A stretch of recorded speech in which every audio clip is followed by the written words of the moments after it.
Presented by Climate Power Education Fund. Does big oil care about our streets flooding or our home burning? Not according to an ExxonMobil top lobbyist. Did we aggressively fight against some of the science? Yes. We were looking out for our shareholders. They care about profits, not people. Learn more at polluters.exposed. This episode is brought to you by HP Plus. In a world full of smart devices, isn't it about time your printer got smart too? Now printing is smart with HP Plus, and the HP Smart app is how it all happens. You can print from your phone with just a tap, no matter where you are, even from your garage/home office/yoga studio. Huh, that is smart. HP Plus. Learn more about smart printing at hp.com/smart. This episode is brought to you by Cheerios Oat Crunch.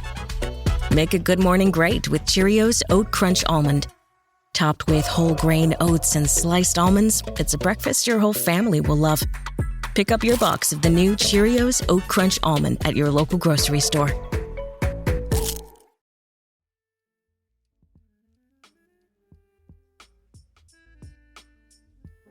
Hey guys, welcome to another episode of Time to Talk.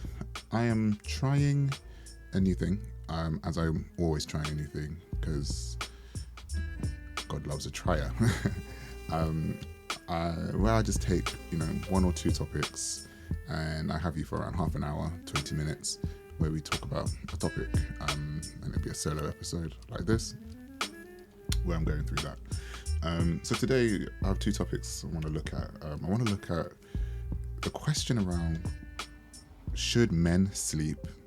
And I do think that it's a really interesting question, so very specifically to men, and I'll get to that in a moment. But also, how do we manage regret? So that's the kind of things we're going to be bringing up on Small Talk as well. So the first one about, should men sleep?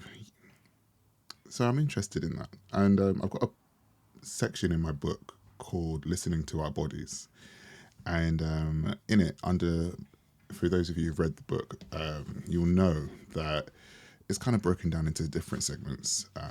My point of connection, my experience, and then another perspective on that experience, and then a reflection. And I wrote under my point of connection that I wasn't looking after my body. I wasn't looking after myself. It's kind of what's led me to this point in my life, where I am a qualified health coach. I am training as a therapist. I'm very interested in the holistic ideals of psychology and the psychotherapy as well, and how we better use our full selves and our full bodies when it comes to, and how we better look after ourselves. So I said it's on page 131, so whoever wants to go to the book, if you have it, if you don't, then it's on page 131, where I wrote, as mentioned in the introduction, when I was working at a busy national newspaper, aged 23, I was completely overdoing things and not paying proper attention to my body at all, or giving it the respect I now realize it deserves. Early mornings, late nights, junk food lunches, sugary snack after sugary snack to keep me going through the often long and arduous days. I was running on empty and ignoring the feelings of stress, weakness, exhaustion, and the like that were becoming an increasing part of my daily reality. The insomnia, the inability to concentrate, and the emerging body aches all kept getting worse, and then one night in 2016, I completely broke down in my room. Everything felt like it was caving in around me. After a few days in bed, crying, I didn't know what else to do but to get back to work and carry on. I felt I couldn't speak to anybody about it, as I would be perceived as someone who couldn't do my job or was too fragile and should man up. A month or so later, the same thing happened again and affected the way I recorded this podcast. I wasn't feeling good about myself at all. But it wasn't until my third breakdown, which happened at work, that I knew I had to do something different if I wanted to break the cycle. I now know that I was having a full-blown panic attack, and when I called my friend in tears to help me calm down that day, he helped me, and thankfully he encouraged me to go to the doctor, and various blood tests were done, and the results revealed I had a minor form of rheumatoid arthritis, which came as quite a shock given I was only 23. The doctor recommended I see a rheumatologist. However, as I gradually realised that the symptoms only ever flared up when I was particularly stressed and exhausted, I learned that I could manage things pretty well simply by taking more care of myself. Better diet, enough exercise, enough rest, lots of nice walks, calmer environments, all of which made me feel good. This was a real wake-up call for me. I needed to listen to my body. It had been giving me plenty of signs over the years and make some much needed changes. It was a massive learning experience for me to see just how drastic an impact my emotional state had on my physical state. Still, to this day, when I'm under particular stress and ignoring subtle signs from my body, whether headaches or leg cramps, symptoms of rheumatoid arthritis can emerge, making it hard for me to get out of bed in the mornings. Thankfully, however, I now know certain steps I can take to start looking after myself when life gets out of balance.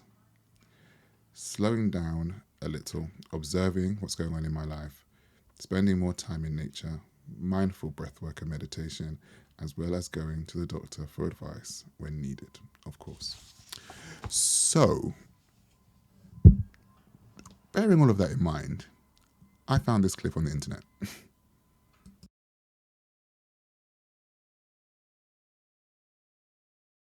Rich people don't sleep 8 hours a day.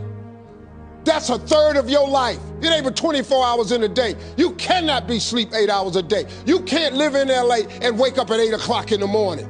It's 11 o'clock on the East Coast. The stock market been open 2 hours. They already making decisions about your life, and your ass was asleep.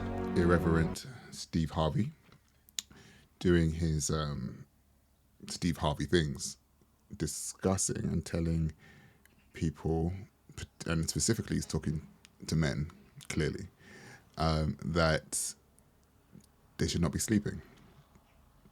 Now, this hustle kind of porn, these ideas, this get money, get everything ideal, you know, I admire it. I admire it for some people. And I think that there is there's a value in it sometimes when we start to have these our goals and our ambitions and the things that we need, and we start to look around and we start to think to ourselves, there aren't enough hours in a day to be able to achieve the things we want to achieve. So we want more time. But to listen to some of these entrepreneurs sometimes, or these particular spokespeople sometimes, it does become quite unsettling to watch them berate men for sleeping, for resting, for being able to just kind of keep themselves at a particular rest level and energized. I mean, I have had conversations with my dad. I think in this Father's Day card, I wrote, "Rest, please," because there'll be days where I get up early. I mean, I think it's a trait. My dad gets up early, my granddad gets up early. We're just early risers.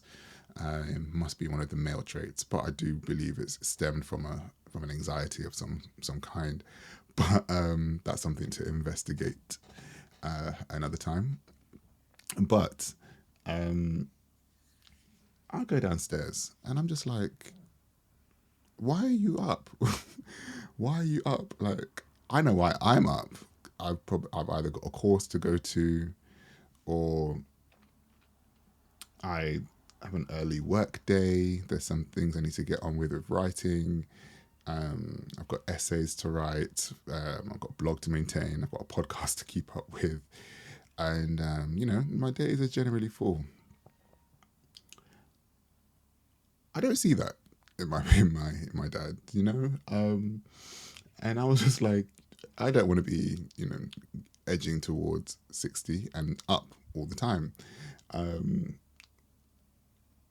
He typically balances that by saying he naps throughout the day and all of this stuff, and yeah, I get it, but I find it very interesting that men have this ideal around, including myself, obviously, have this idea around what it means to get up early. I do look at people sometimes and I have to, you know, deduce and kind of move away from a certain level of judgment when it comes to what I consider when people lie in. I don't tend to lie in.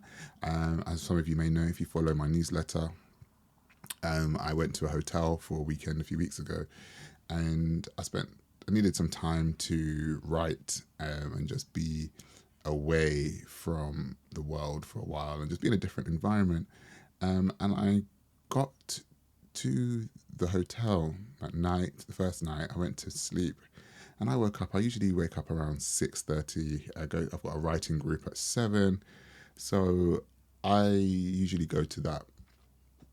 And I was like, I woke up and it was 9:30. And I was like, what is going on? I slept. And I felt so good that day because I had actually had the time to sleep. And there's something about changing your environment and allowing yourself that moment to rest as a sort of element of joy and a gift to yourself. And I do think that, you know, there are going to be times in life where it's not going to be possible. You know, when you are a parent, sleep isn't necessarily something that you are always going to get in abundance because kids' energy levels and the things that they require and the responsibilities that you have are very, very different. And things of that nature. You know, if you own a business, if you do all these other things, you know, you're going to worry. There's going to be other pressures on your mind. But if you can, when you can, do take the time to sleep. So what kind of triggered this conversation, though, was one of my friends, my internet mates, Jamie Clements, he put a post on Instagram and it was called, and he, you know, he put it up on his stories and it said, men who sleep less are seen as more masculine, a stereotype with potentially damaging consequences. So I went to this article, it's by the British Psychological Society, the Research Digest. This is where I spend my time. And there's been some studies and some researches going on over in the US, where it says in the first study, for the study was kind of comparing what it meant to be, how you can relate sleep to masculinity. And it said in the first study, 144 participants were asked to imagine a man shopping for a bed. And when approached by a salesperson, the man is asked how much he sleeps. Participants were randomly assigned to 2 conditions.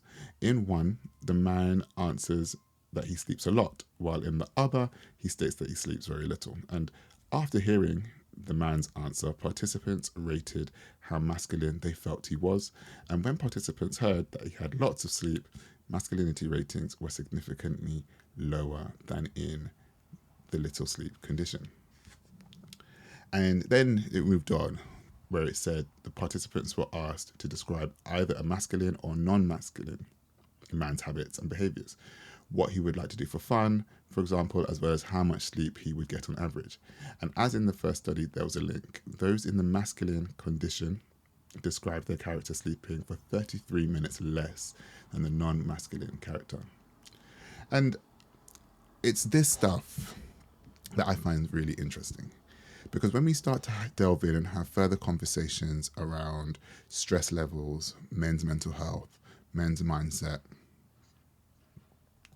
and the life expectancy of men, the mortality rates of men, we look at this stuff and then we see data and research pieces like this kind of corroborating that. And the very fact that a lot of men don't speak about their health, don't speak about their mental health, don't seek help in the same way that women, people who identify as women do, there are super real kind of connotations to kind of this lack of concern for well-being and understanding here as well. This societal need and this societal pressure to have to perform, to have to be able to be on all the time, to be able to watch it, to be able to be that person who never sleeps and who is consistently alert and always on.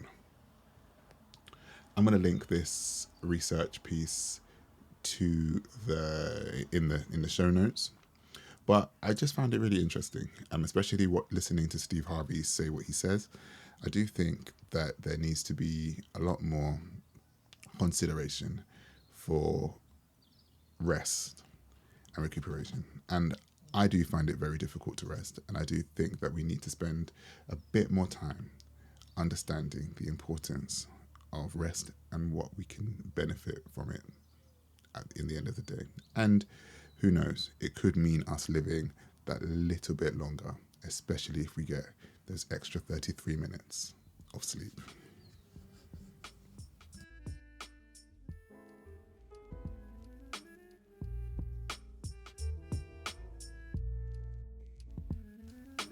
So I wanted to speak about regret. For those of you who don't know, I have a Facebook group, and it's the Time to Talk support group, and it's where you guys can go as listeners directly and join up. And it's a growing community there. It's quite active. People we can have direct conversations about the episodes. A lot of these episodes are shaped by the people in that group. So, and it's a nice community space. It's accepting. There's a particular code of conduct I require in there, and that is literally just to be kind to one another. There isn't, obviously, I don't like people being discriminatory or rude or disrespectful or offensive in any particular way, but people can have their opinions on the topics, and as well as lend your opinions about the podcast too, so head over there. But there was a discussion I had, and it was about regret. So regret was something that I have a huge issue with.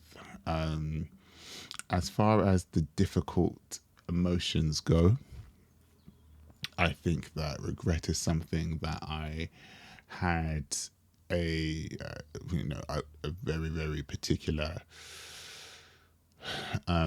relationship with. And so I always had this idea that there are many, many universes, there are many, many lifetimes. I think in Matt Haig's latest book, The Midnight Library, not his latest book, his latest novel, The Midnight Library, and he basically, the story follows someone called Nora, who, on the precipice of life and death, she visits the library of her life, where there are so many different alternatives and paths and routes that she could have made. Every decision that we make, every opportunity that we said no to or said yes to, and could have said no to, and all these different things, and it could have taken our lives on completely different paths. That whole butterfly effect idea. And in the book, there is a book of regrets, which is super big in Nora's case. And over time, through the journey, she has to reduce the regrets in there in order for her to live her full life, her fullest. So, with regards to regrets, I look at it and I think to myself, I always used to be like, if I had the path I'm on now, the things I'm studying now, I could have saved the 4 years that I studied at university. I spent at university, and I could have spent a different course. I could have, stuck with one thing and dropped another, but I chose the one thing and didn't choose another. I could have, had one experience in one place, whether that be dating a particular person. Instead of dating that person, I could have stuck up for myself in one way instead of sticking up for myself later on, or not addressing certain things until later on. So many different things. All these different regrets piled up. And I was just thinking about it the other day. And I was thinking, why do we have these regrets? And what does it mean for us having these regrets? So regrets, I guess, they're a difficult emotion. And I don't like saying negative or positive when it comes to emotions, because emotions just are. Some are difficult to manage as humans, but they just are. And regret involves blaming ourselves for not making the decisions, or blaming ourselves for an outcome, and a sense of loss or sorrow at what might have been. And it just makes you think to yourself, what use is regret? And I do think there are certain uses for it. But my question really is, how do we deal with these regrets? How do we kind of move forward in a level of accepting and understanding what these regrets, what these choices we made are, so they can move away from regrets and into greater acceptance as to what we have? So in the Facebook group, these are anonymous.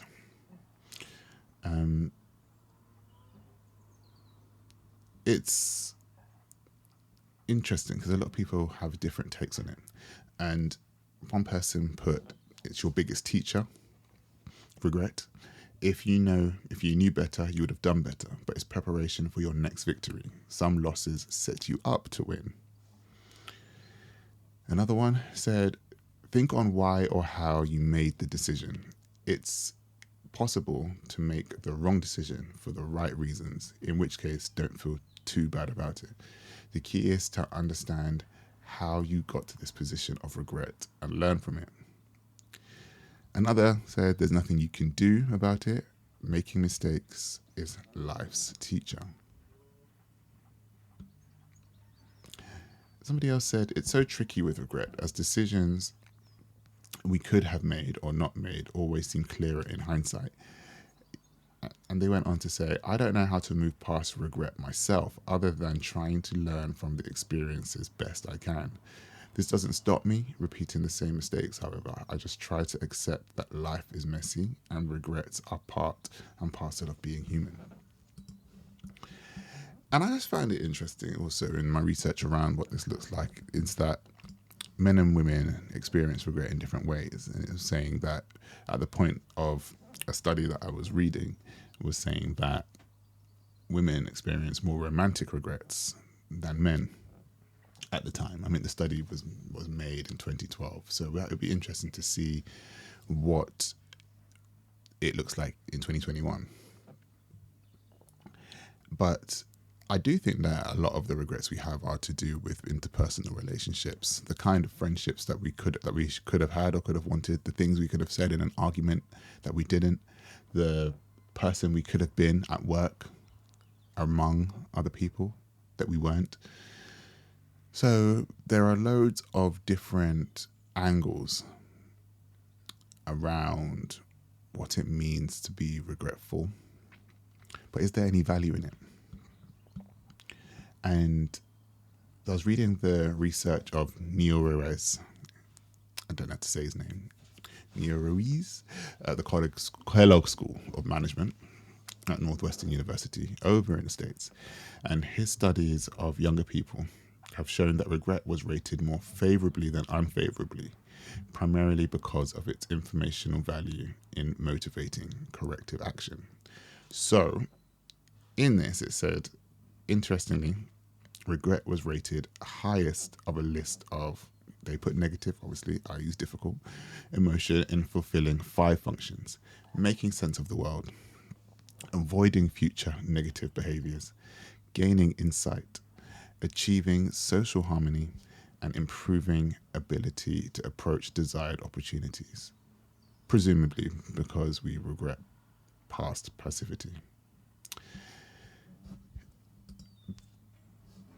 super interesting, making sense of the world. So actually understanding what you could do next time, what you could do better next time, how you could help, how a situation like that arises the next time can help you. Avoiding future negative behaviors. So when that comes up again, how do we react? The one thing I've learned about this, about being in therapy, is that we can end up in a really weird loop when we the exact same thing over and over again, enact the exact same thing over and over again. And until we take a step out of that and have a complete gear shift and perspective change, we can avoid those negative future things happening to us. We can gain insight, achieve social harmony, communication with people, and really understand what that looks like, and improving ability to approach desired opportunities. So when another opportunity comes up, we grab it by the bullhorns, because we don't want to have any regrets. And I know I went through a period of time where I was like, I don't want to have any regrets. I just want to just jump at everything. I want to be impetuous and random and spontaneous, and I don't want to regret anything. I want to love hard. I want to live hard. I want to be a fully spirited man. And I'm still working on it. I'm in a process of trying to really step into my true self and understand who I am in this particular lifetime. And more I'm recognizing that we only have one of these moments. I have one chance to record this episode in the way that I'm recording it. It will not be duplicated in the same way that I'm saying it now. I have one chance to have the conversations I need to have. I have one chance to be the friend I want to be. But that will change over time. That will change but in the moment, who I am is who I am. And over time, who I become is not here yet. I don't know who that person will be, but it will always be in the present moment, won't it? So trying to understand regrets is important. But I think the lesson for me here, and I don't know about everybody else listening, but the lesson for me here is to journey down the path of acceptance and true acceptance of the decisions made and the people that we are and the decisions we make. And sometimes if the decisions are less favorable, we have to trust that they are being made for a reason. And I definitely struggle with that. People who know me, listening to this, who know me, will know that I definitely struggle with that trusting element. And it's a belief that I have to work through. So yeah, it's a belief I have to work through and a belief I have to untie and repackage in a particular way in order for me to liberate myself. But I'm going to do an episode on beliefs another time. And I just want to say thank you. Thank you for listening. That was Small Talk. Let me know what you think of the episode. Join the Facebook group. I'm going to throw the link in the description so you can join there. That would be a great addition to the crew. And let me know what other kind of topics you would want to hear from. A lot of them are going to come from my book, Time to Talk, How Men Think About Love, Belonging and Connection. But I have loads of things I want to talk about a lot of the time. So yeah, until next time, look after yourselves. All right, bye-bye.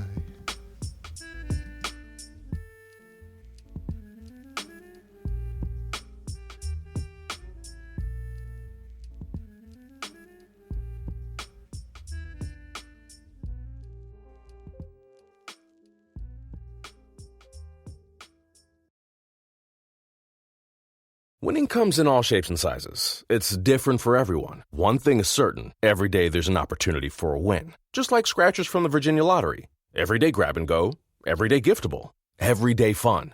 It's where anticipation meets instant gratification. Like the new Virginia Lottery Scratcher High Roller Blackjack with a chance to win up to 10 times your prize. Now, that's an everyday win. Drive to a retailer near you. Odds of winning any prize, 1 in 4.16.